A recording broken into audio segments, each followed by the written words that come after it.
All right. Well, thank you so much to the Buddhist channel for inviting me to come and speak on Dhamma for you all today. And we agreed that an interesting topic to talk about would be what in the suttas they call sometimes the sentient body, or the saviññānaka kaya. Most people are probably more familiar with the term Namarupa, which kind of has a similar meaning, but also maybe just a little bit different.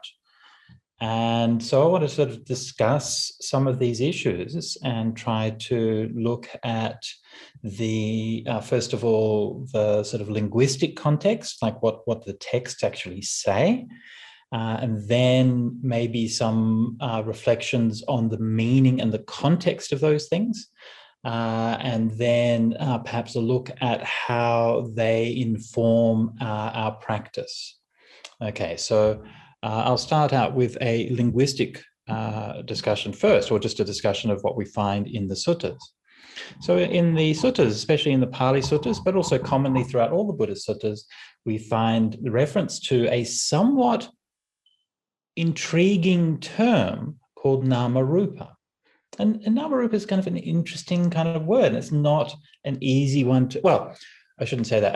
As a translator, of course, one of my jobs is to try to render these things in English. And the problem often with translation is not that a word, the meaning of a word is obscure or difficult, but that sometimes it's too simple to translate. That's kind of often a big problem. Like Namarupa is actually two very, very common and very ordinary words. The word Nama just means name. That's it.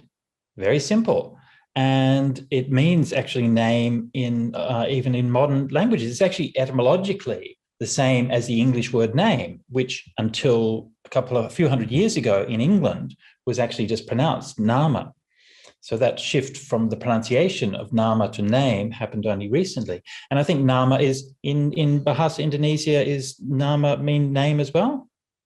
Yeah, okay. So I mean, I think it's really interesting to just stop and to just reflect at how amazing that is, that the same word, like literally the same word, with hardly even any variation in spelling or anything, means name in Indonesia and in England. That's weird, isn't it? Right? How does this actually happen? We sometimes forget how much these things change and shift over the world. Like, why is it that particular word had become so well known across so many countries and so many linguistic backgrounds? Now, let me just divert a little bit to talk about cows and fish. Okay. Now we have the English word cow.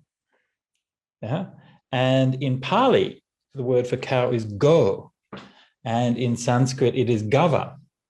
And I'm guessing, not as somebody who speaks Bahasa Indonesian, but I'm guessing that there's probably a similar word for cow in Indonesian. Is that correct? What's the word for cow? Yeah, in Indonesia is sapi bante. Oh, is it? So it's a different word. Different word. It's not word. It's not go. So it must be from the local languages. Okay. So, but in most of the European languages, the word for cow is derived from the ancient Indo-European word. And so is, for example, the word for horse, which in Pali is asa, so ashva in Sanskrit. On the other hand, the word for fish in English, in Pali, is matcha. Okay, so matcha and fish have nothing to do with one another. Right? They come from completely different backgrounds. So why is that? Why is it that some words for common animals are shared, but others are not? Well, if we think about who the ancient Indo-Europeans were, living in the Caucasus, in the middle of the huge continent of Eurasia, then for them, in their culture, cows were really important. Horses were really important. In fact, they were quite possibly the first people to tame horses and harness them to chariots. These animals were central to their culture, but of course, they're living in the middle of the continent. Fish were not so important to them. Right? Fish were more important to the people living on the oceans, people in England, right? The people in in the shores in India. So they had their own local words for fish, but they all shared the word for cow because that was important to the ancient Indo-Europeans. Now, the reason I'm just making this point about language is that I think that the fact that the word nama is shared across all of these different places is not an accident. I think that it's because it was a word of special significance to the ancient Indo-Europeans. It was a word that had a deep meaning in their culture. Right? Now, this is speculative because, we're talking about a lost culture that we can only infer from our modern sources. But I suspect that one of the features of their culture, and it's not just from this example, but from many examples, one of the features of their culture was that they were very interested in concepts. They're interested in ideas. They were interested in language. They were interested in what are the names of things. Perhaps this also has even to do with the fact that they spread out. The ancient Indo-Europeans spread out across so many of the world, so they encountered so many different peoples. And when you encounter so many different peoples, the first thing you do is you say, what's the name of this? We call this matcha, you call it fish. Oh, okay, we have a different word for this same thing. And so that kind of idea of understanding language and reflecting on language and the meaning of language, how language influences us. Yeah, this is something that tends to happen when people move and shift and encounter other people. So this is what I suspect is lying behind this. There was a concern, an understanding within the culture, long before the Buddha, understanding of this idea of somehow we're naming things, and naming things has this curious power that we understand things when we name them.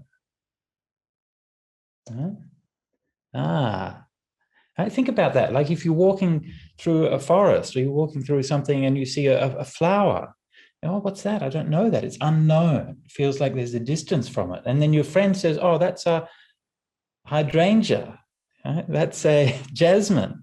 Oh, now I have a name for it. When you have a name for it, you feel like you understand it. So that when you have a name for something, think about what happens.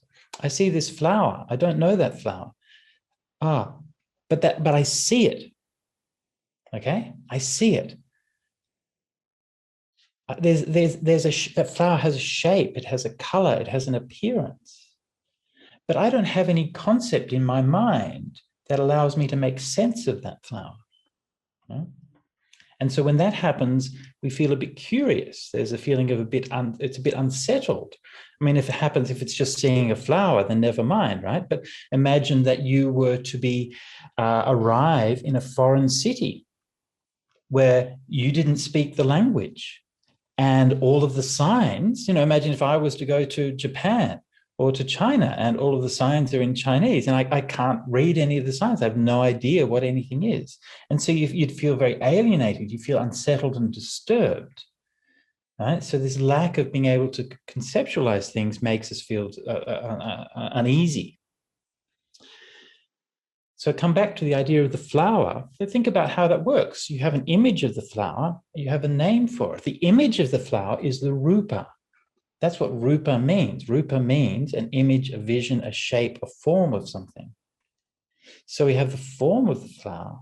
Then we have the name of it. So we have the external physical thing, and we have the internal representation of that thing. And when we have those two things, we feel like we understand. There's like a wholeness there. Right? We're living in a familiar world where I can make sense of things because I can name them. So this is one of the things which that idea of name and form is coming to. And so when we're understanding it from a linguistic point of view and from a historical point of view, this is why it's easy to translate the word name and form, because Namarupa just they're very simple words, right? So you can translate the words, but to try to capture the idea is very subtle.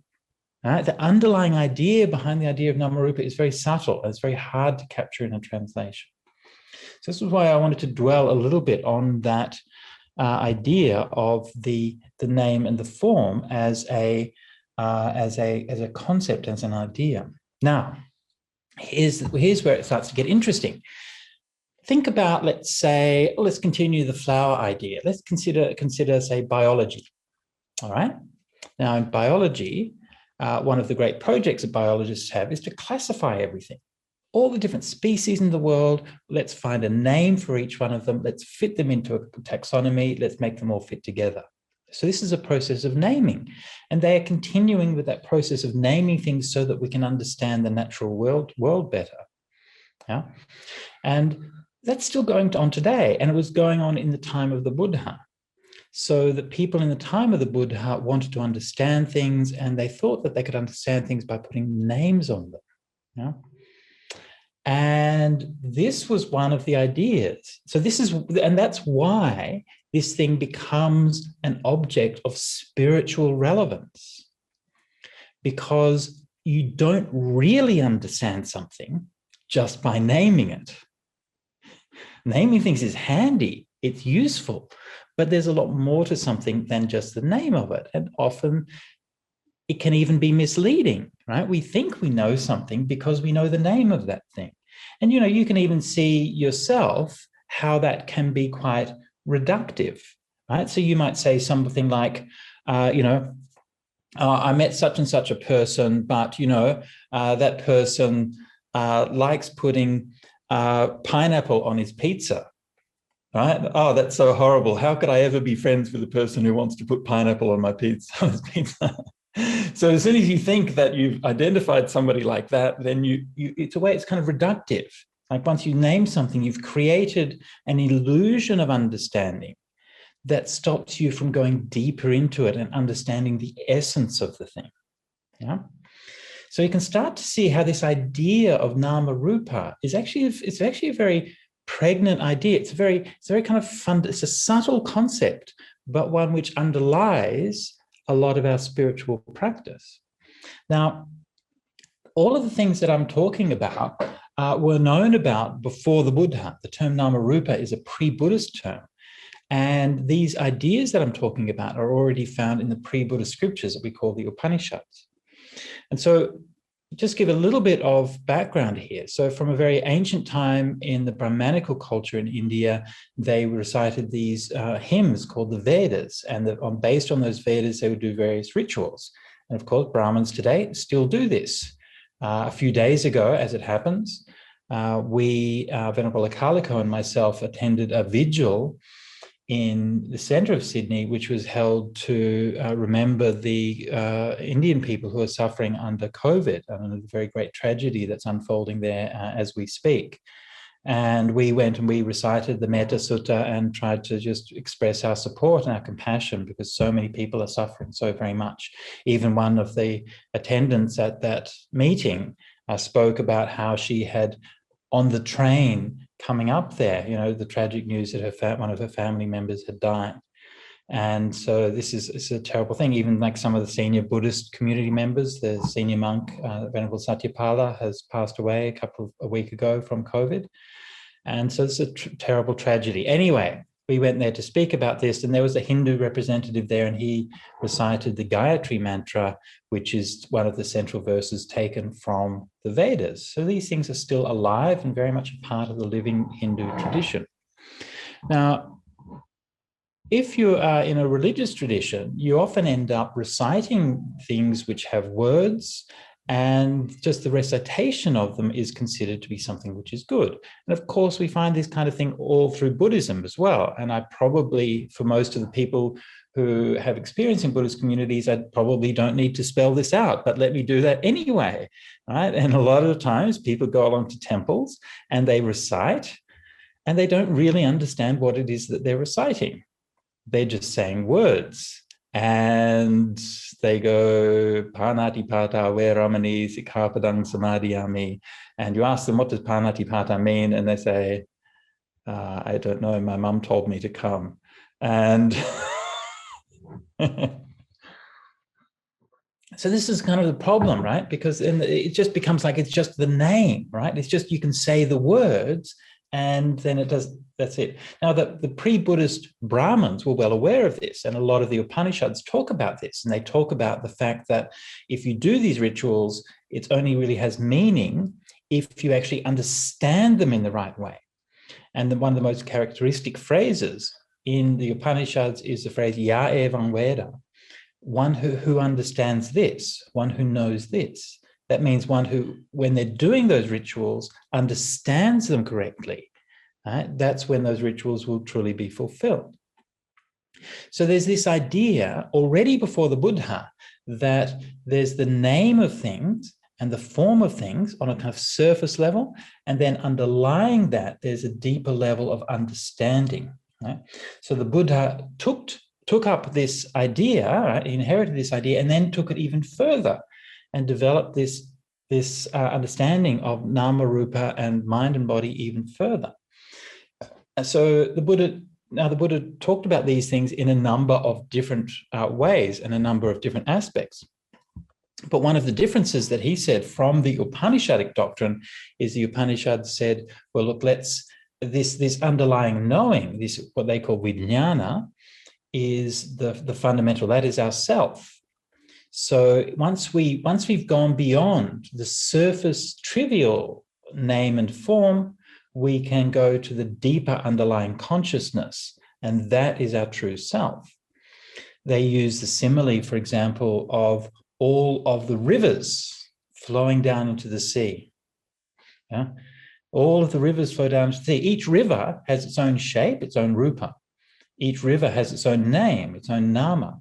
But when they come into the ocean, they lose their name and their shape, and the ocean is consciousness, and that is your true self. This is the Upanishadic doctrine, which was current in India a couple of hundred years before the Buddha, and which the Buddha criticized.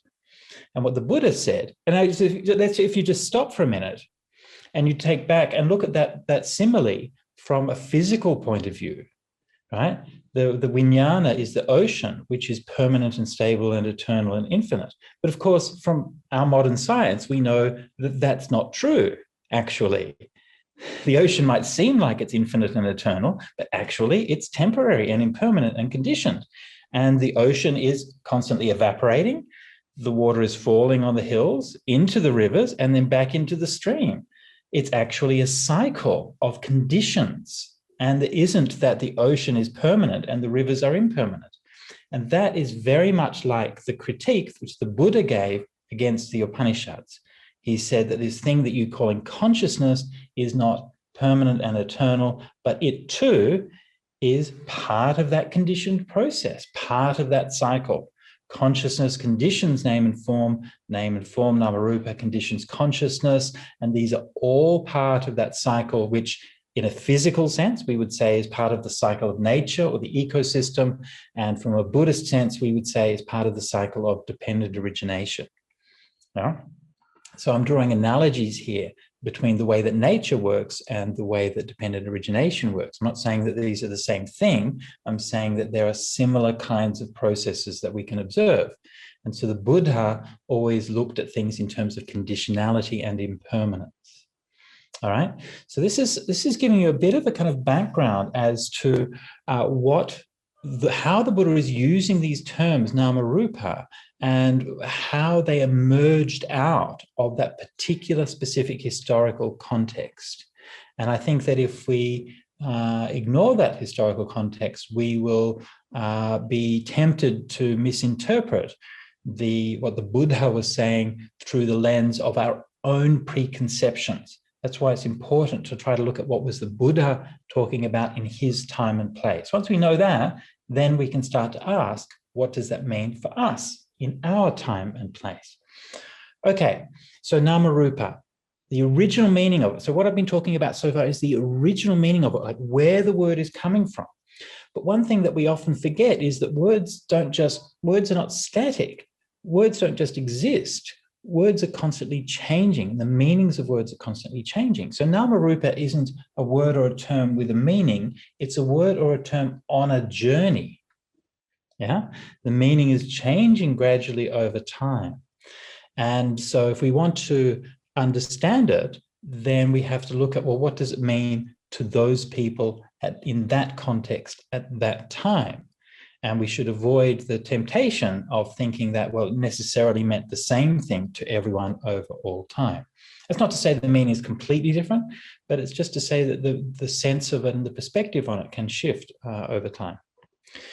Okay, so come back again to that basic idea of Namarupa. Basic idea of Namarupa is there's some kind of, Nama is some kind of inner concept or idea. Rupa is some kind of a form or physical manifestation, okay?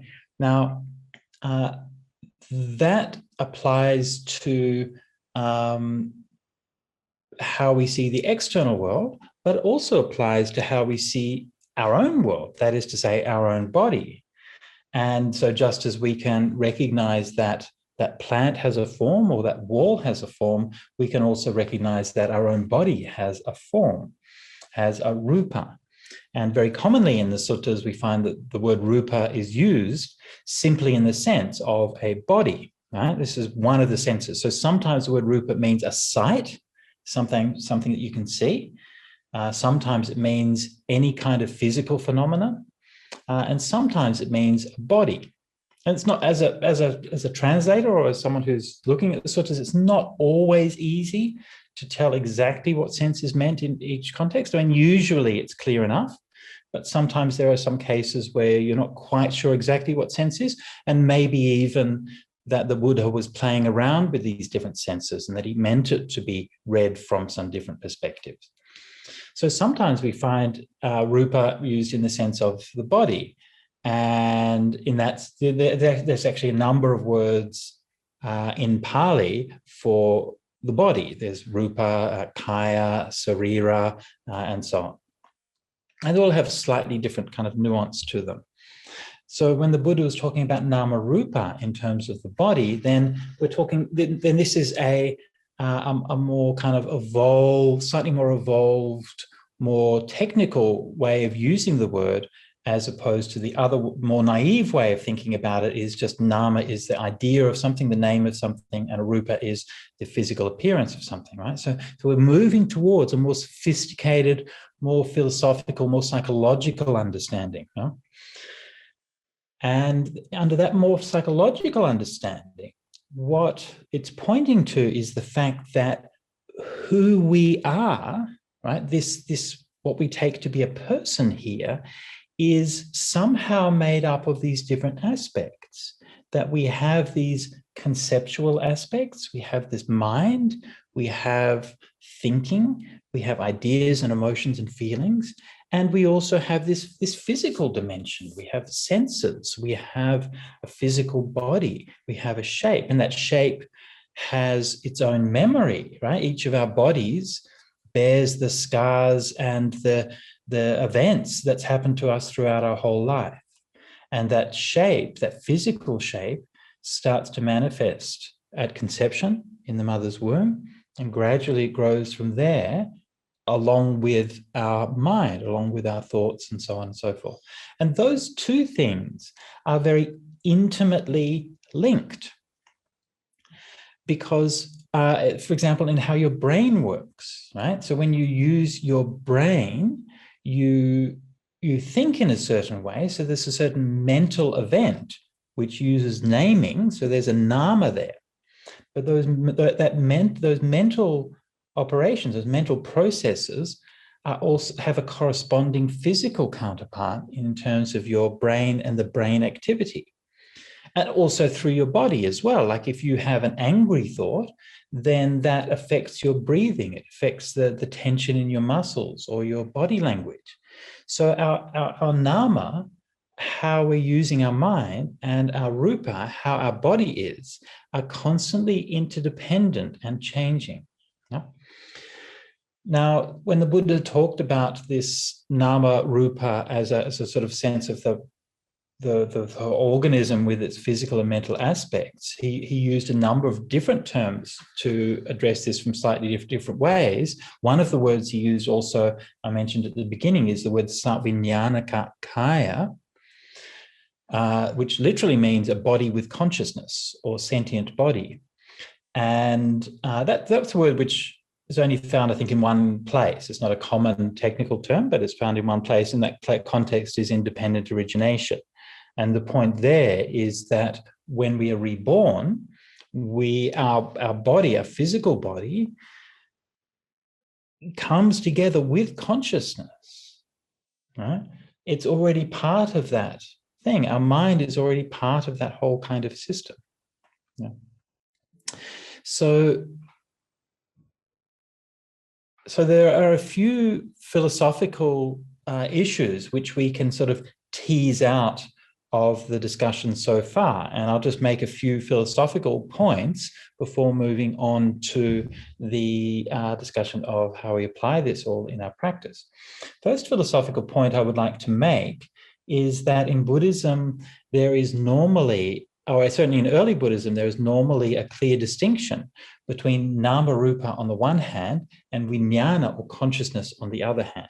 Okay, independent origination, Vijnana Pacaya Namarupa. The consciousness conditions Namarupa and Namarupa conditions consciousness. They affect each other, they change each other, but they're not the same thing.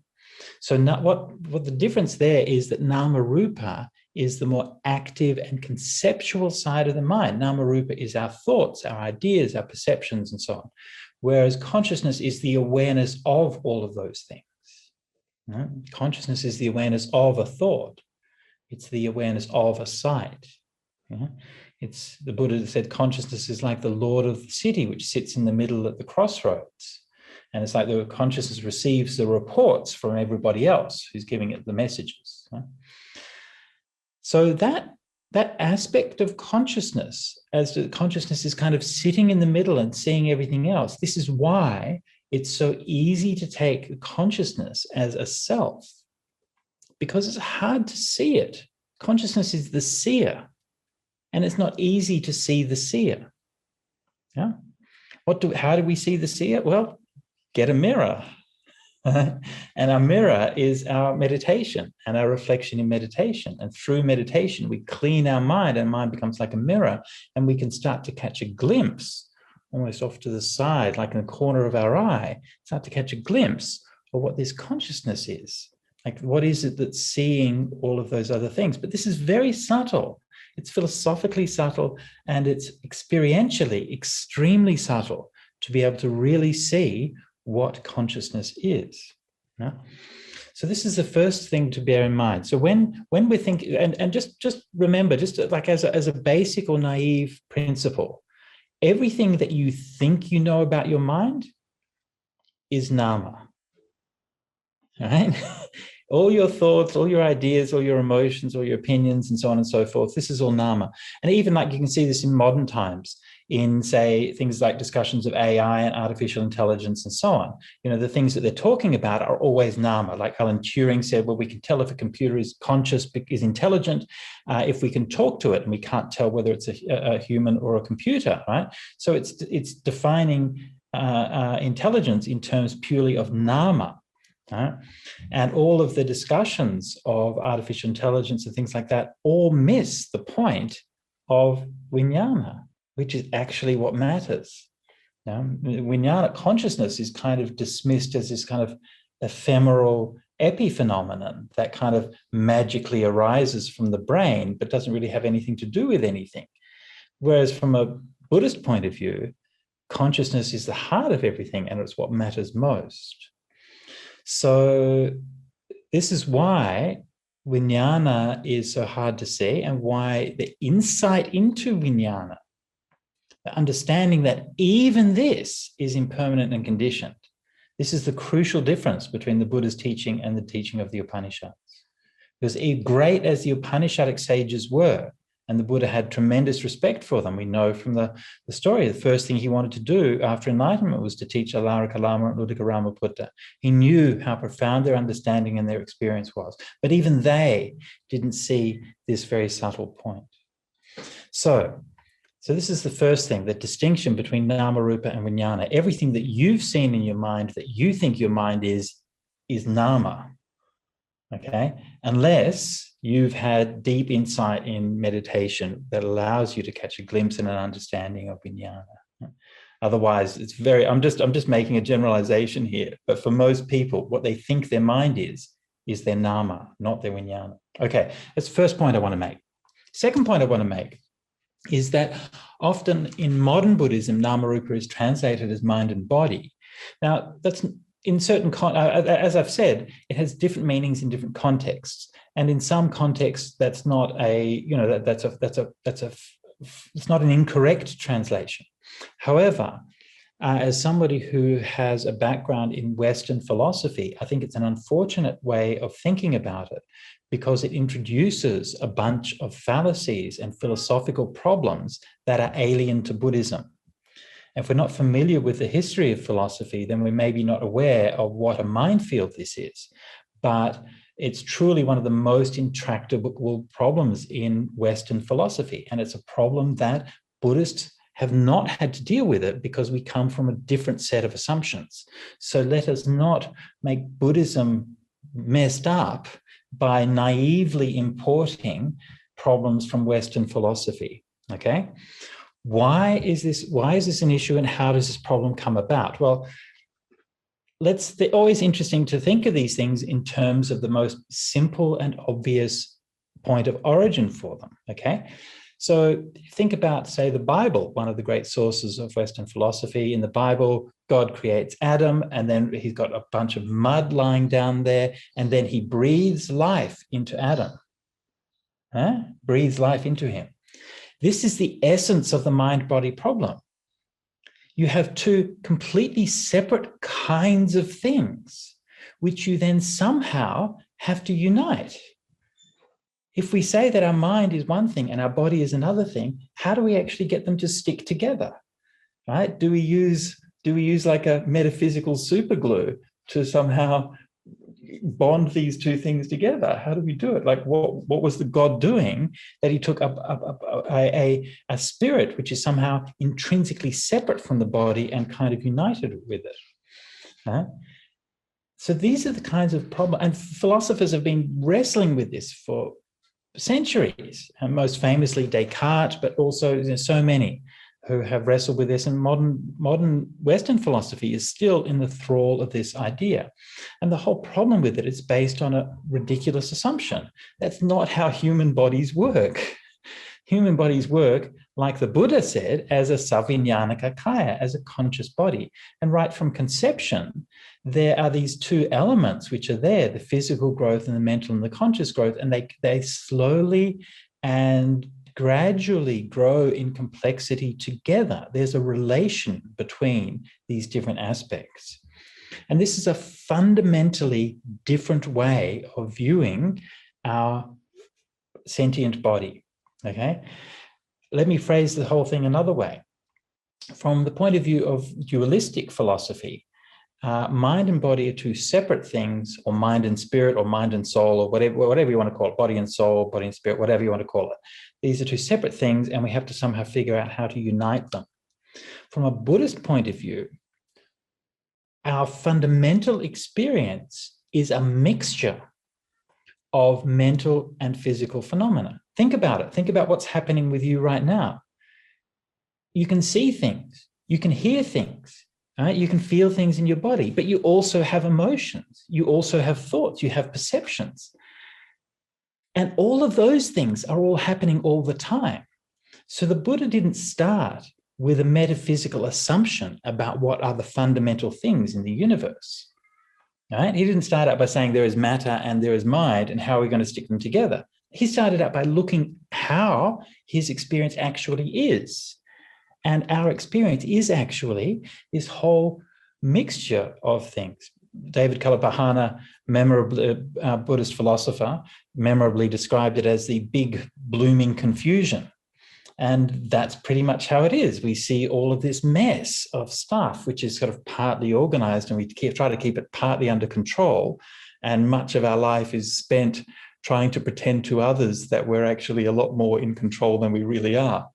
And but we're sitting there in a meeting and our mind's off thinking about things a million miles away, or you're or you're kind of in the shower and having a shower, and then you think, what am I doing here? Why am I in the shower? And all of these things happen to us because and this is our fundamental reality. So the fundamental reality is not a fixed state from which we have to build things up. The fundamental reality is a network.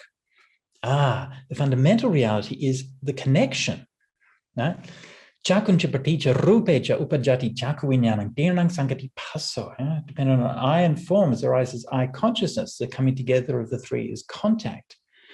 This is how the Buddha described experience, that those multiplicity and duality of elements is right there from the beginning. And our experience is the interrelation and the connection between those things.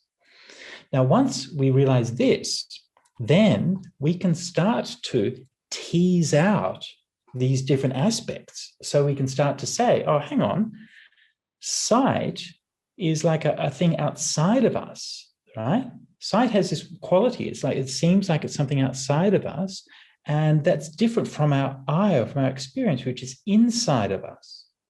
And similarly, we can say, for example, sound also is something, this is something that seems to come from outside, whereas our ear and the experience of that sound, the consciousness of that sound is something that's happening inside. Yeah. And not only is the experience of the sound that something is happening inside, but our understanding of the meaning of words, again, comes subsequent to that. The external sounds, the hearing of it, then the understanding the meaning of the words. These are all dependent on each other. And so what we're doing is that we're applying our understanding to what is a network of confused and interrelated things. And we're teasing out the relations and looking at it and trying to understand it in different ways. This was the Buddha's approach, rather than so from a Buddhist point of view, to express it more simply, from a Buddhist point of view, we don't begin with fundamental things, we begin with fundamental relations. Yeah, connections are fundamental, not things. Yeah? So this idea, so what that tells us is that our mind and our body are constantly interrelated and interconnected at a fundamental level. And this then brings us on to the final part of the talk, which I wanted to talk about, which was the practical aspects of this. Now, this interrelation and interconnection between the mind and the body, between Nama and Rupa, and between the things that we think, the things that we perceive, the things that we imagine, and then the things that we experience as part of the physical realm. This interconnection is fundamental to the experience of meditation. Now, I'm just going to take a simple example, and I'm sure most of you are probably familiar with it, is mindfulness of breathing. And, I'm sure most of us have done at least some mindfulness of breathing practice. And if you haven't, you don't have any excuse, okay? Especially if you're on lockdown or whatever, shut down Netflix and do some meditation, all right? And also don't watch YouTube too much, right? You can watch the Buddhist channel on YouTube, but only one a day, okay? And then you have to do some meditation. Don't spend all the time watching even Buddhist talks on YouTube. Do some meditation. Okay, so and when you meditate, right, what happens? You experience a physical thing, okay? The feeling of the breath. Yeah. Now, that feeling of the breath, when you begin to meditate, is not isolated, because you also feel your posture, right? You feel, how do I feel when I'm sitting here? You feel maybe the tightness in your belly, if you feel any tension. Maybe you feel your brows furrowing, or maybe you feel relaxed, or whatever it is your posture is. Maybe you feel like a soreness in your legs or something. And within that, you feel this gentle feeling of the breath. And the breath as a physical feeling is very subtle, right? It's not something which normally grabs our attention. Subtle feeling, in and out, gentle feeling of the breath. And so we have to direct our attention a little bit to that feeling of the breath to be able to know, oh, this is what's happening. Yeah? This feeling of the breath is there. Now, why do we do this? Like most of us do meditation because we want to be more peaceful, because we want to calm our mind down. Why is it that we focus on something physical in order to calm our mind down? Well, it's because, as I said before, the fundamental thing is the relation. And it's because if you want to calm your mind down by focusing on your thoughts, good luck with that. Because your mind will just get distracted and confused. We don't have a grounding point. So our body, physical things, tend to be more stable than the mental things. Right? The mind is changing very quickly. The body is changing somewhat less quickly. So when we pay attention to the breath, we pay attention to this much more constant rhythm, yeah? Again and again and again. And one breath is a little bit different from the next, but only a little bit, not that very much. And as you go deeper into meditation, you start to notice that your thoughts will affect your breath. And if you're in meditation and you feel, let's say you feel distracted, you realize, oh, hang on, I was supposed to prepare this report for work tomorrow and I haven't done it and I'm going to get in trouble from my boss.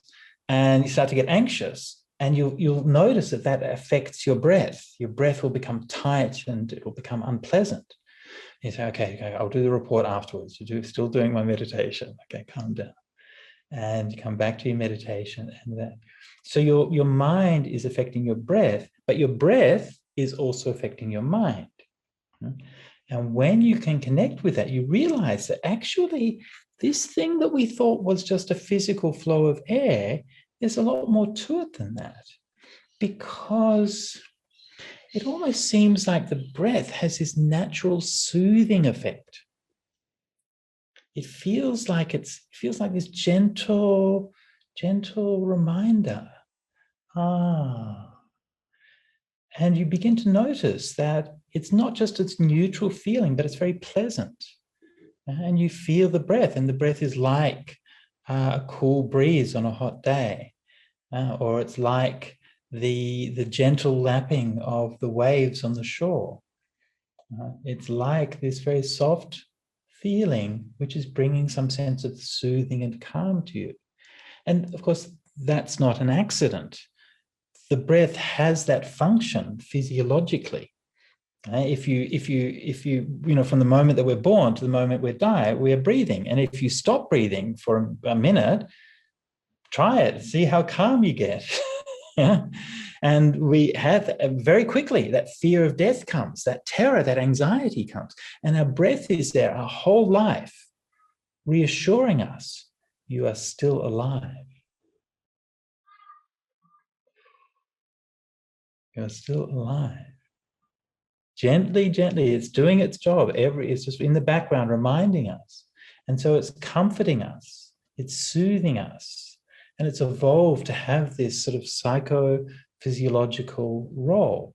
And so you can see that meditating on the breath has these different aspects of nama and rupa in it. Right? It's partly our idea about it. It's partly our concept of it. It's partly a physical thing. And it's not easy to be able to see this. And we only can start to understand this when we go deeper into meditation and stay with that experience for a long time. And we feel that soothing feeling of the breath. And then as we go deeper into meditation, it becomes even more curious, because the breath starts to shine. It starts to get a light inside of it, and it starts to feel blissful. You have this like pleasurable sense of bliss that can come through and permeate your body from the breath. And you feel like it's just taking away all of the suffering and distress in your body. How is that happening? Why is it that the breath does this?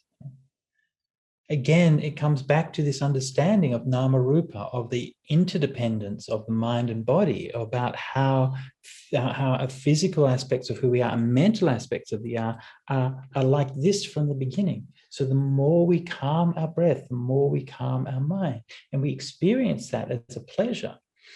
And when that pleasure happens and the contentment happens, the mind is still. And when the mind is still, it starts to see better. The mind is a knowing machine. And when we meditate, it learns to know better. And when the mind knows better, that's why it starts to shine. It looks like a light, because there's a light inside your mind, because your mind is being cleared of all of the darkness, all of the things that are cluttering up. Of course, in Buddhism, we call these the hindrances, the 5 hindrances. And as those hindrances fall away and are left behind, then the mind looks a bit like this window that I've got shining behind me in the background. in the background here. So just for the record, that is just a window, okay? That's not anything. So this is how this works. So our body, so when the Buddha was teaching about this, Namarupa and Vijnana, he's not just teaching it as an abstract philosophical context. He's teaching it as something which is a foundation for the whole system of meditation and how we approach meditation and understanding about why meditation works. So in doing this meditation in this way, we're experiencing this peacefulness of mind. The nama becomes quiet. For example, you know that in meditation when your thinking starts to become quiet, right? And your thinking starts to settle down, your emotions start to settle down. These are all the aspects of nama, but also your knowing becomes more clear. And that's your vijnana. Now, when we start to meditate, our vijnana starts to become more clear, but in odd little ways that we don't really notice, okay? So one of the most common ways is when you get itchy, right? Now, you and I, everybody gets itchy. You walk around life, get itchy, maybe scratch it, maybe don't, or whatever, but it's not a big part of your life, right? Nobody thinks, unless you've got some kind of, disease or something, nobody thinks much about itches. But when you meditate, oh my goodness, that itch is like so bad, and I've just got to scratch it. And you're sitting there and you're thinking, oh, and it's like this incredible overpowering thing. And when meditators experience this, they experience it as an obstacle. They think that this itch is distracting. I want to scratch it, but I also want to stay still. And so it creates this sense of conflict. But that's not the right way to look at it. You should see the itch as a good sign, because the itch is telling you that your consciousness is starting to work better. You are more aware of that itch than you were before. That's how your meditation is working. Same thing with thoughts. When people start to meditate, the first thing they say is, oh, I'm thinking so much. And they're like, oh, this is a problem. No, that's not a problem. That's an insight. You were already thinking too much beforehand. You just didn't know it. And now you meditate and you understand, oh, actually, my mind is thinking all the time. Yes. That's why you meditate. So don't think, oh, my mind is thinking, therefore it's a problem and I can't meditate. No, that's why we're there. Yeah? That's like somebody who starts to do exercise, right? And they go for a jog, they come back and they're panting and sweating and they're saying, oh, I'm so out of shape, I couldn't possibly do exercise. No, you're already out of shape. That's why you do the exercise. Yeah? Somebody who's not panting when they come back from the run doesn't need to go for a run, right? Okay, so the mind is becoming more peaceful and our vijnana is starting to become more clear. The things which formerly were too subtle, too small, which would escape our notice, they become apparent to us. And we start to see those little things and realize how important they are, right? To realize that each of these things has that same characteristic.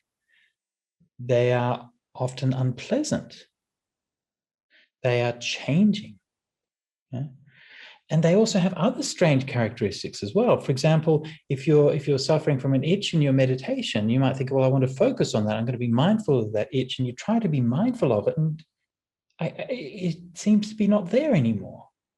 It kind of seems to go away. It seems almost as if it's empty. So when you're meditating and you're starting to see these things, this is where that wisdom is starting to grow. And that wisdom that sees that all of these things, the sights, the sounds, all of the consciousness, Namarupa, all of these things actually are impermanent. All of these things are conditioned. All of these things are empty. And your mind will go deeper and deeper into insight and be able to let go of all of these things.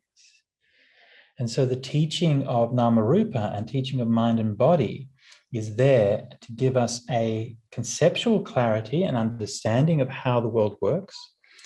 But that conceptual clarity and understanding is not just there as a theory, it's there because that theory informs how we go about practicing meditation. And when we can apply that theory in our meditation and we can experience that within our own physical and mental reality, then we can move towards letting go. And that is the purpose of the Buddha's teachings.